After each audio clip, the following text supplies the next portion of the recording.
ওকে, তো অনেকেই বিমানের জাইরোস্কোপ, তারপর হচ্ছে ডিরেকশন ইন্ডিকেটর, টার্ন কোঅর্ডিনেটর এগুলা দেখতে চান, ভেতরের মেশিনগুলো কেমন থাকে সেটা সম্পর্কে জানতে চান। তো আজকের এই ভিডিওতে আমি এই বিমানের জাইরো হরিজন এগুলো নিয়ে আলোচনা করব। So let's start.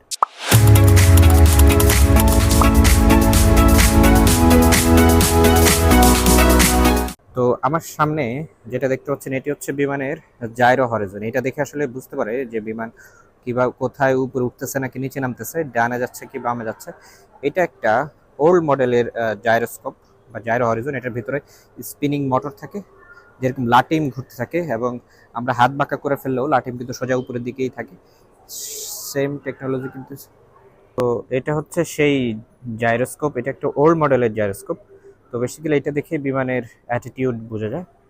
তো দেখতে পাচ্ছেন এটার নাম জাইরো হরিজন। এরপরে চলে আসি আমরা ডিরেকশন ইন্ডিকেটর, মানে বিমানটা কোন দিকে যাচ্ছে সেটা কিন্তু এটা এই ডিভাইসটার মাধ্যমে বোঝা যায়। এই যে এখানে বিভিন্ন নর্থ, ইস্ট, ওয়েস্ট, সাউথ এগুলো কিন্তু দেখাচ্ছে।